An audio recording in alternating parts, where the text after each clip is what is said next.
దేశవ్యాప్తంగా తెలంగాణ రాష్ట్రంలో వామపక్ష పార్టీల ఆధ్వర్యంలో ఏదైతే ఈరోజు ఇజ్రాయిల్ దురహంకార దాడులు పెరిగిపోతూ ఉన్నాయో రోజు రోజుకి వాటికి వ్యతిరేకంగా ఈరోజు ఇజ్రాయిల్ను యుద్ధోన్మాదం వైపు అమెరికన్ సామ్రాజ్యవాదం ప్రోత్సాహంతో పెచ్చరిల్లుతున్నటువంటి పరిస్థితి ఉన్నది.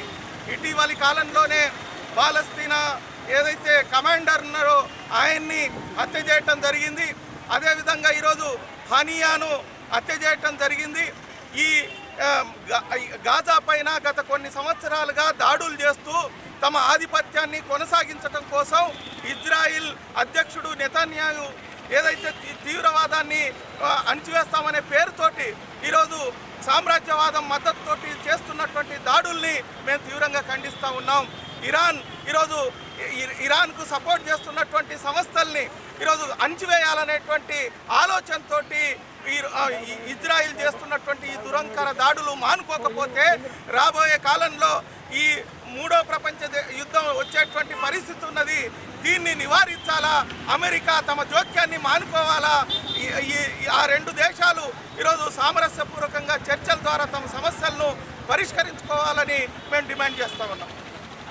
ప్రపంచాధిపత్యం కోసం అమెరికా ఆడిస్తున్నటువంటి ఆటలో భాగంగా ఇజ్రాయెల్ ప్రభుత్వం పాలస్తీనాపై దాడి చేసి మొత్తం నాశనం చేయడానికి పూనుకుంది.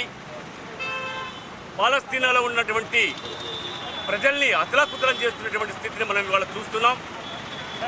పిల్లల్ని, పెద్దల్ని, వృద్ధుల్ని లెక్క చేయకుండా చివరికి క్షతగాత్రులైనటువంటి వాళ్ళు హాస్పిటల్లో ఉంటే హాస్పిటల్ పైన కూడా దాడి చేసి చంపుతున్నటువంటి స్థితిని ఇవాళ మనం చూస్తున్నాం. ఇది అమానవీయమైనటువంటి వైఖరి తప్ప మరొకటి కాదు. కనుక ఇవాళ అమెరికా ఏదైతే వెనక ఉండి ఇజ్రాయెల్ని నడిపిస్తుందో దాన్ని ప్రజలంతా కూడా ఖండించాల్సినటువంటి అవసరం ఉంది. పాలస్తీనా ప్రజలకు సాంఘీభావం తెలపాల్సినటువంటి అవసరం ఉందనేది ఇవాళ వామపక్ష పార్టీలన్నీ కలిపి ఈరోజు ఆందోళనకు పిలుపునిచ్చాయి. పిలుపులో భాగంగానే ఈరోజు దిష్టి బొమ్మను దగ్ధం చేసి నిరసన తెలియజేస్తున్నాం.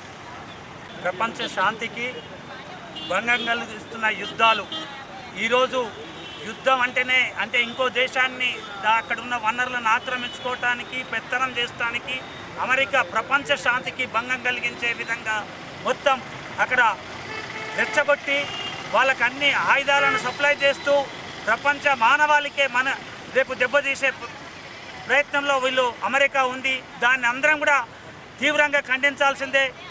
ఈరోజు ఇజ్రాయెల్ అనేది తన ఆధిపత్యం అంటే పసిపిల్లలను కూడా, యువకుల్ని, స్త్రీలను అందరిని కూడా హత్య చేసే దానిలో ఉంది. వీళ్ళు ఇలా అమెరికా వీళ్ళకి హంతకులుగా ప్రోత్సహిస్తుంది. దీన్ని అందరము ఖండించవలసిన అవసరం ఉంది. సిపిఐఎంఎల్ డెమోక్రసీ దీన్ని ఖండిస్తుంది.